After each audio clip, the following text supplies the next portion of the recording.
Welcome to North Georgia Business RadioX. I'm your host, Bo Henderson, here with Dr. Bill Lampton. And Dr. Bill, welcome to the show today. Yes, Bo, it's great to be here. And, you know, yesterday being Labor Day, I think prompted a lot of us to think about all the people who do work to make our country so great, and in our case, to make the North Georgia Business Radio audience so successful in many ways. That's right, and talk about the businesses and the things they give back to the community, from the tax revenue to the jobs. It's such a pleasure to really see the businesses we have and the people behind them, and we have a couple of good ones today. Yes, we do, and as you say, I've been looking over the list recently of those who have been our guests during our first few months of the show, and you and I have learned plenty about the community, and so have our listeners. Well, first I want to go right into it. I want to bring in a special guest, and I'll tell you her nickname in just a little bit, so you want to stay tuned for that. It's Jessica Wade with Jessica Wade Real Estate. Now, Jessica went to North Hall High School, Kennesaw State University with marketing, studied marketing, and today she's going to talk about Jessica Wade Real Estate. How's it going, Jessica? Hey, Bo. It's great. How are you doing? Doing good. Well, first tell me, so what was the path? Did you go straight from Kennesaw State marketing to real estate, or what was the path there? No, there was definitely a journey to get from college into real estate, but I kind of went through sales and marketing. That's always been my passion, always something that I've enjoyed doing. So I started with selling advertising in a magazine and published a magazine, and then transitioned from that into real estate. My husband said, "You'd be great in real estate," and I thought, he's kind of crazy. But I took his advice and was hired as an assistant for a real estate agent, and found out that I loved real estate, and was able to partner with this agent and start a brokerage, and have just thoroughly enjoyed the real estate journey and what all I've been able to accomplish by helping people buy and sell homes. And over 6 years later now, right? 6 years later, yes. And we're talking before the show, busy as you can stand, which is a good thing.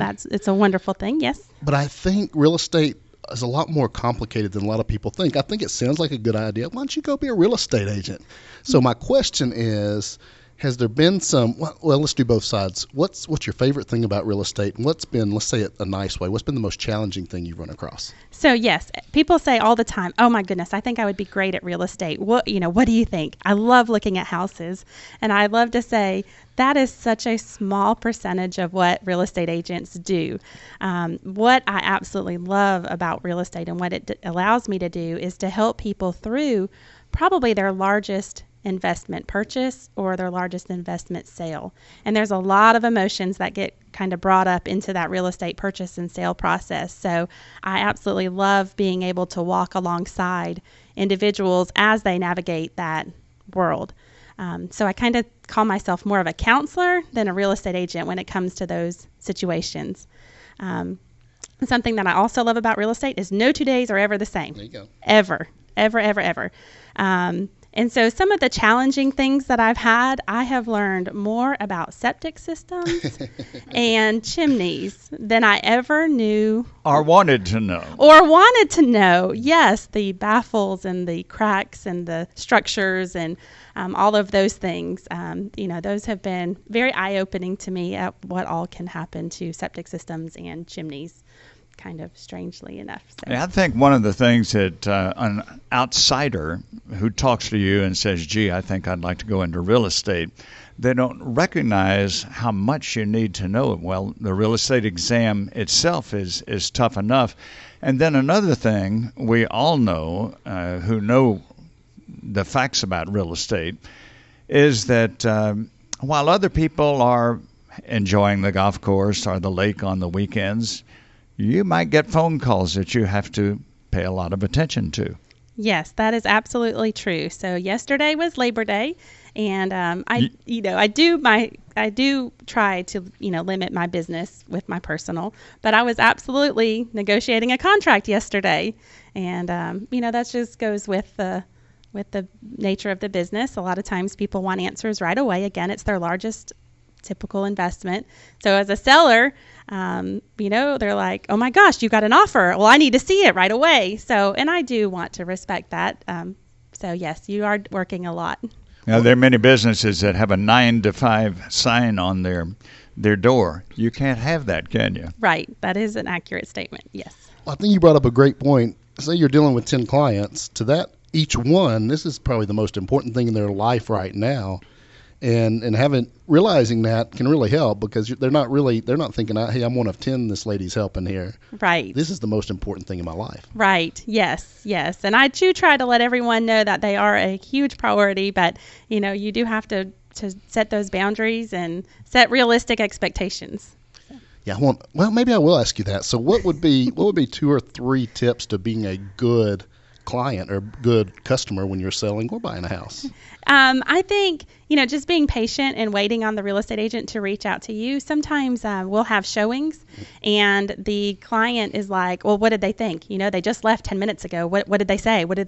And I'm like, okay, the agent is probably showing 4 more houses. It's going to be probably tomorrow at the earliest before we get feedback. So just understanding that as real estate agents, we all have clients and we're all working through that. So being patient with the response time from your agent and knowing that they're probably doing a lot of things behind the scenes.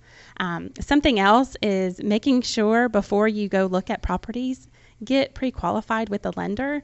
So many times people are like, well, I just wanted to see it. I'll get pre-qualified after I look at the property. And this just happened to me a couple weeks ago. A couple, they called me and they said, hey, we want to go look at this property. It had been on the market for about 24 hours and we get out there and they fell in love. I said, okay, great. Well, we need to have that pre-approval letter before we can submit an offer. While we were standing in the driveway and I was giving them lender information, the agent called and said the property's already under contract. Ouch. So they missed the opportunity to be able to make an offer on that property because they weren't pre-qualified before looking at properties. So that's something. And then, as sellers, just to not beat yourself up over the condition of your home. A lot of times sellers are like, I can't list it until, I've pressure washed and I've painted and I've done that. Those are all excellent items, but they're not requirements before listing a property. So just giving yourself grace and going ahead and moving forward. If listing and selling is what's your priority, then go ahead and move forward with that. Don't try to keep putting it off until all conditions are perfect, because at any time, no conditions will all be perfect. Do you find situations, I imagine this happens, where to try to get a little bit more money out of the sale of a house, it ends up costing people more by trying to hang on to this or that and not just getting an offer through? Yes, absolutely. So many times people will say, well, if I redid my kitchen, what's my return on investment? And sometimes it makes sense to do some updates to a kitchen, but a lot of times it doesn't make sense. So it just is really having a professional come out and give you that objective opinion on, does it make sense to upgrade? Does it make sense to, finish the remodel project? A lot of times so many people will halfway finish their basement and then they don't take it to the final step. And so just having a professional come in and tell you, yes, this is what you should do to move forward or not do. Well, I heard somebody said a long time ago that real estate transaction will happen at the right price. So let's talk about the importance of getting the price right, or pricing overall. Yes, pricing is so important in real estate. And, if you overprice the market, then your house is probably going to sit on the market a little bit longer. And if you underprice your home, you'll find that the people who are qualified to purchase that home may not look at it because it's underpriced. I have personally seen both sides of that happen, where you've overpriced a property or underpriced a property. And as a real estate professional, it's important to kind of determine what is that market range and not going above or below. What is a ready, willing, and able buyer willing to pay for that property? And that is the key to determining a price of a property. How do homes in this area compare, for example, to the Atlanta area, price-wise? Yeah, so price-wise, there is definitely a difference in housing in the Atlanta market versus in the Hall County market. For instance, my sister's home is downtown Atlanta, and she has about a 1,500 square foot home, and recently had it appraised, and it appraised for about $460,000 or $470,000 for a 1,500 square foot home. In the Hall County market, that same size property would probably be between $200,000 and $250,000.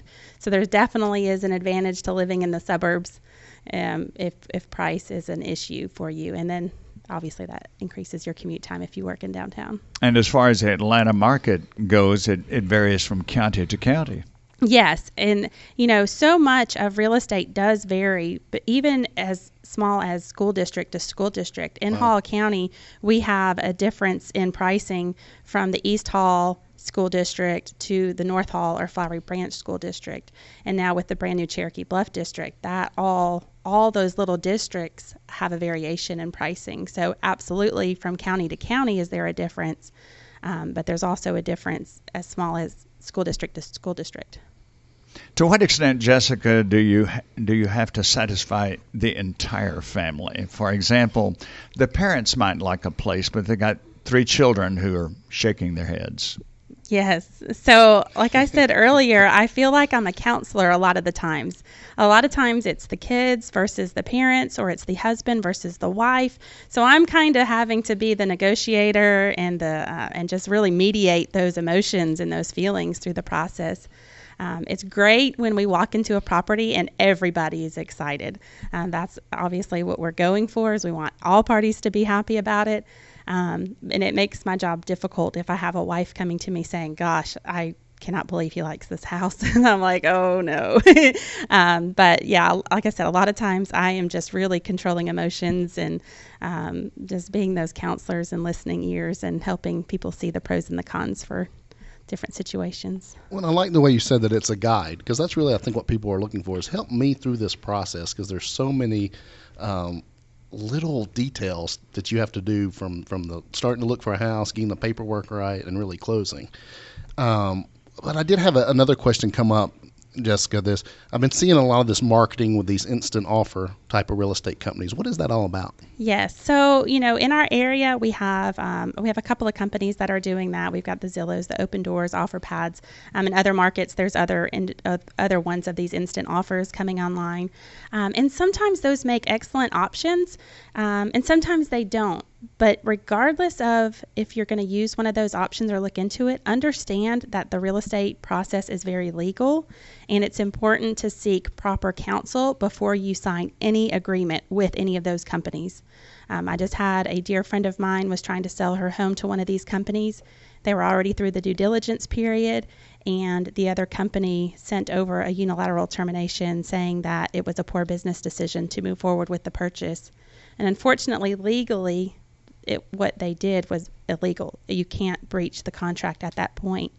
And these companies are so big, there were no attorneys willing to take it on because it would have been a costly process. And in exchange, one of these instant offers companies just gave her the earnest money, which was $1,200. But there was a lot of time and emotion spent on that deal for it to fall apart at the end. So, sometimes they're great. My parents just sold their home to one of these people, and they did very well in it. So again, there may not be the best situation, but they are out there and they may work. I mean, you'll get less than market price for the property, but if that's a quick close and an easy close is important to you, then they may actually be of benefit. But doesn't that take some of the relationship out of the equation? Oh, absolutely. Okay. Absolutely. When my parents were working through theirs, they had an agent in California and New York. You are dealing with people from all over the country. So you were totally missing that somebody to hold your hand through the process. They were lucky they had me to fall back on. But I would say if you're going to entertain one of those, make sure you have an attorney on your side and make sure you have a real estate agent on your side before you move forward with any of those offers. There's a trend that I've noticed nationally. I wonder if it's taking place in Georgia, where people are looking what they're calling tiny houses or mini houses, and that seems to be something that is catching on in different places. Is that happening in Georgia? Not as much in Georgia because the local governments regulate the minimum square footage requirements. And I believe Hall County, they just increased theirs. I want to say it was either 1,400 or 1,500 square feet is the minimum square footage that you can build a home in our area. So a lot of times the local governments, they don't want these mini houses to be coming into their communities. So they're not as popular, especially in our area, as they are in some other areas. I could see you in a mini house riding around, Dr. Bell. Well, I don't know. Mine seems small enough right now. Well, Jessica, one of the things, if somebody's listening, either they're thinking, hey, it's time to sell, or I'm ready to look at something to buy, is there any areas you don't help with, or there's areas of specialization that's really your thing that people should say, okay, that's the lady for this? Yes. So I love working with first-time home buyers. I love working with downsizers. That is such an emotional process for somebody going through the downsizing process of life that I enjoy being able to give them encouragement and walk them through that process. I don't handle any commercial real estate. That's not my expertise, but any of the residential, I truly do thrive on helping families get bigger homes or their permanent homes, or helping them find homes in their school district. I think that, again, in Hall County, we have such an awesome school system, but there are times when one school makes sense over another school, and being able to navigate that process with them, I truly enjoy working with families. I like that. You're bookending, helping that important transition the first time, and then the downsizing maybe into the final home, the retirement home. Yes. Well, let's look at that. Is it possible? So sometimes it's not real simple. I'm not just going to buy something or sell something. I might need to sell my house to get into this new house we're moving into. Is it possible to? How do you navigate that? Can you do that at the same time? Yes, so you absolutely can do it at the same time, and it is a little tricky. And you did have somebody that has walked that process with people before, because you are working with a couple of different sets of emotions. You've got potentially, the buyer of your home, you're the seller, and then you are buying your next home, and then that seller. So there's multiple people dependent on the transactions, plus the lenders, plus the closing attorneys. But you absolutely can do a closing, have temporary occupancy for I usually recommend 3 to 7 days, so that close on the one house, close on the other house, have your temporary occupancy, move your stuff, and then the transition is seamless. But you do have to have somebody that has walked that journey with others to understand how to make sure all parties are going to be happy and navigate that process smoothly. Okay, and that avoids some of those contingency issues and things that you might run into, right? Yes. Okay, very good. Well, Jessica, somebody out there listening, I know anything to say about this. I know from knowing you, because you helped me buy a home recently. I did, yes. That education is a key component. And it's kind of like what I talk about with the retirement side. Knowledge is power. When you know the rules, know how things work, you can navigate it successfully. So if somebody's out there listening saying, hey, this is coming up, or I'm in the middle of this, and would like to reach out to you and find out more, to have some guidance on this, what's the best way? Yes. So I'm very active on Facebook. If you happen to be on Facebook, please go find my Facebook page, Jessica Wade Real Estate. That is a great way to reach out to me. And then you can go to the website, 4acesrealestate.com. That will direct anybody back to me as well. But Facebook is probably where I spend most of my time. Well, Jessica, thanks so much for being on North Georgia Business Radio X. And I did promise our listeners, her name is the Gainesville Giggler. It's her nickname. See what I mean? Yes. She just proved it right there. Yes. So Jessica Wade with Jessica Wade Real Estate. Again, thanks so much for being on the show. Thank you, Bo. Dr. Bill, I think you have another guest to bring in. It's pretty fascinating. Yes, indeed, Bo. I have known Kay Blackstock for much of the time that I've lived in Gainesville, Georgia. And you and I agreed, Bo, that one of the things we wanted to do with North Georgia Business Radio X is to spotlight those who are making the community better through their charitable endeavors. We've done that with some of our guests who talk about their part-time contributions, their involvement as volunteers, and so on. But today we're going to be privileged to talk with someone who leads one of the very important organizations here. Kay Blackstock, Executive Director of the Georgia Mountain Food Bank. And before I introduce her, I want to mention that Kay and I happened to see each other in a local store recently. We were talking about her being on the program. I said to her, Kay, occasionally, if I do something where I have to skip a meal, I played golf, or I went to a meeting and worked extra length or something, and I skipped lunch, I have the privilege of knowing that I'm going to make up for that. I have food waiting on me. Right. But there are people who don't. And Kay Blackstock has done a marvelous job for at least a dozen years through the Georgia Mountain Food Bank. Welcome, Kay. Thank you so much for having me. What a privilege it is. Privilege for us and for our listeners. Tell me, Kay, what prompted you to get into the mission, which really you consider it, of helping people who have insufficient food? Well, it sort of found me instead of me finding it, for sure. I was an employee of the North Georgia Community Foundation, and the Community Foundation looks out there into the surrounding area and thinks about, what could we do to make things better, and we were always doing those types of projects. And so we had a food pantry in our building. We ran a nonprofit office complex, which the Community Foundation still does that on Oak Street. And it was a world of experience with a world of different nonprofit organizations. But one of our clients was one of our tenants was a food pantry, and a young lady walked in the door one day that I knew, and I just thought that she was there maybe for ballet tickets or symphony tickets or to visit the league office, but in fact she was there to visit the food pantry, and that was the beginning of an awakening for us, really. Oh my goodness, what can we do, if anything, to help people who are struggling with food insecurity or hunger? And the rest is kind of history. What would be some of the major events that you have coming up?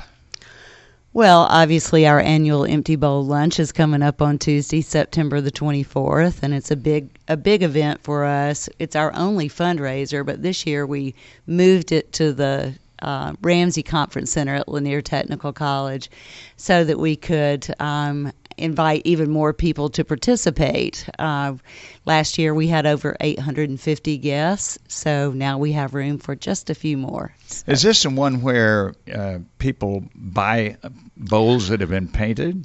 Yes. So the concept is pretty simple, that guests come and they receive a simple meal, and there are hand-painted individual bowls on tables throughout the banquet hall, and each guest gets to choose a bowl to take home with them as a reminder of what they did to help fill empty bowls in the community. I attended that one time. You may remember Mike Banks introduced me to that event, and I still have that bowl on my shelf. Okay, I'm excited you're here today because I think hunger in our community, sometimes there's not an awareness. I don't think a lot of people know how significant and real the problem really is. Is there anything you could share with us as far as stories or just data here locally of, wow, this is a real problem? So thank you for asking me that question. And it is a beautiful tie-in to what our current campaign is, called Faces of Hunger.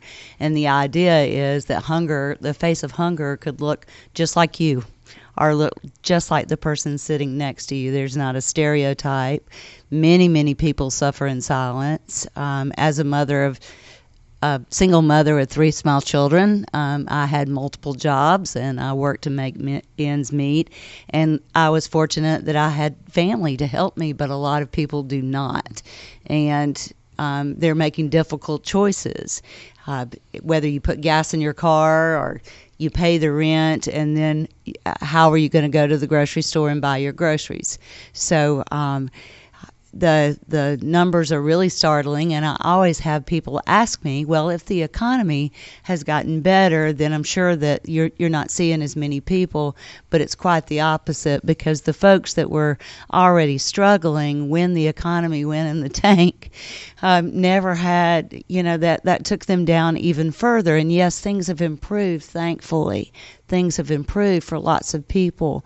But instead of it improving for everyone, those that were already downtrodden have just not had that same opportunity to recover.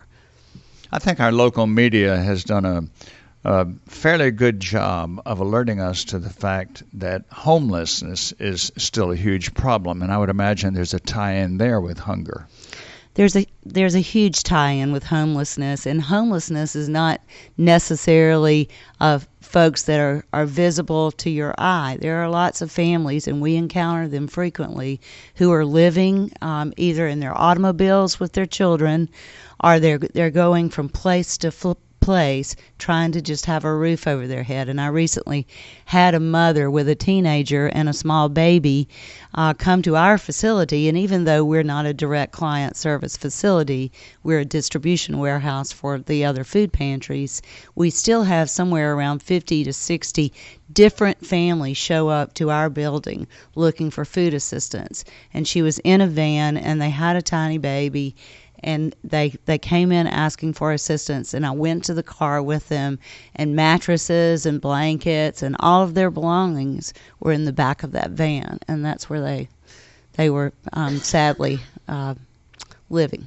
So one of the experiences I remember from several years ago, I was in the CNN building in downtown Atlanta, and as I was eating a sandwich, I saw a man sitting across maybe 50 feet away, and he kept looking at me. And when I'd finished half of my sandwich, he pointed to my plate. I could tell he wanted the other half, and that's what he was there for, to try to get food. Well, there are lots of stories, but they're not all like that. Like I said, there are many grandparents, for example, who found themselves raising grandchildren that they weren't expecting. Their nest egg, if they have one, was already very small. And when it gets depleted, it's depleted. And they have little mouths to feed and bodies to clothe. So, if there's a church food pantry close by, that's such a blessing to that grandparent. Just lots of different stories. Folks my age, maybe at a time of their life, if they lose their job or they get a divorce or they get sick, and things take a turn to the south, well, they have to humble themselves, and they're in a place they've never been before their whole life. So there just isn't a stereotype to it. Well, Kay, I know there's a lot of work that has to go on to help these families at the food bank. Now, how is that done? Is it mainly volunteers? Is there local business sponsorships? What makes this thing go? Because it seems like there's a lot of moving parts there. Sure. And it's a huge business. People just can't imagine. Very often when people come to the food bank to visit, the first thing that comes out of their mouth is, wow, I had no idea. So we're distributing somewhere around 250,000 pounds of food every month out of just our little 22,000 square feet. But to put in perspective for you, the Atlanta Community Food Bank, which is our partner, distributes almost 60 million pounds of food out of their warehouse every year. The thing that separates Georgia Mountain Food Bank is that before we built this facility, there was nothing that was large enough and had the refrigerated space and the freezer space to accommodate unsellable and surplus food. And so now that we have the facility, it's not, we have less being dumped and more staying here and going directly to agencies who are on the front lines every day feeding people.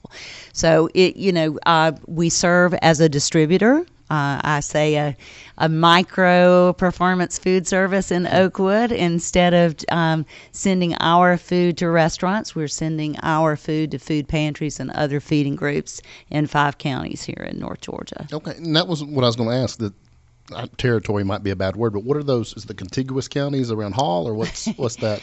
So I like to just call it the little cutout heart of Northeast Georgia that they gave us to serve in, that we were assigned those counties through our contract with the Atlanta Community Food Bank. So they're naturally around Hall County, which is our home. I very often get the question about White County and Habersham County, but no worries, because our peer, the Food Bank of Northeast Georgia, whose home is in Athens, Georgia, actually covers those counties. So there's 7 food banks in the Georgia Food Bank Association covering the entire state, with the help of the Chattanooga Area Food Bank in Northwest Georgia. This enormous amount of food that you provide, does this come from contributions?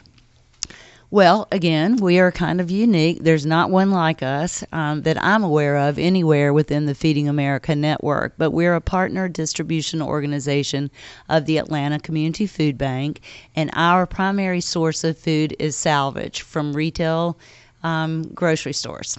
So when we were talking about retail earlier, it makes us very, very nervous to see retail stores struggling the way that they do, because that's our primary source of food. About 60% of the food that Georgia Mountain Food Bank has to distribute comes from the retail market. And we have 29 stores that our trucks are on the road every day of the week. Some of those stores get pickups 3 times a week, and that's your Walmart, Sam's, Kroger, Publix, Aldi, Sprouts, and several others. So, okay, has there been an initiative or an effort to, I know we need to get food to the people that need food, but what about healthy food, having access to healthier food? Thank you for asking. I'm so proud that this past year, Georgia Mountain Food Bank was able to distribute as much fresh produce, fruits and vegetables, as we did dry goods. And that was a record for us. And it was a very intentional movement on our part, holistically requesting through food drives a most needed items list that includes whole grains, low sugar, low sodium. And then our retail partners made a movement with us, and they started donating fresh fruits and vegetables to us that had more than just a minute of life left on it. So we had time to get it distributed, and the movement moved all the way through to our partner agencies. In the past, the partner agencies, being very small, did not have the facility to accommodate taking produce, because oftentimes in the past the produce would be at the end of its life at best. So they didn't want to get the produce and take it back to their place just to throw it away. But now that our retail outlets are donating produce to us of a higher quality, then they are eager to take fresh produce and get it out to our clients. So it's been wonderful to watch the shift. What a move. Yeah. How do you handle a cynic who says, well, giving people food, they ought to earn it instead? Oh, well, so you guys talked about education. Education is a big part of my work.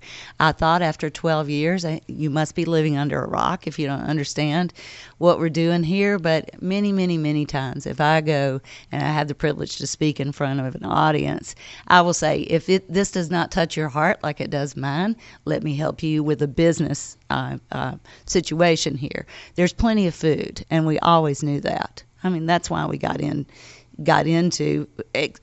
connecting the food to people in need, because there's plenty of food.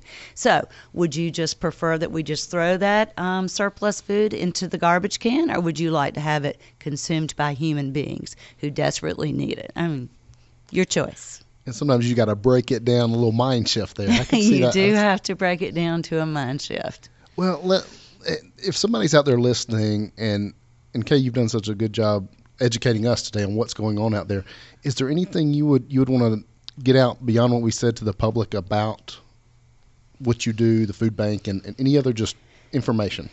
So absolutely, in 12 years, we would not have been able to reach the people that we've been able to reach without people having open minds. And I think just in general in our world today, we need to be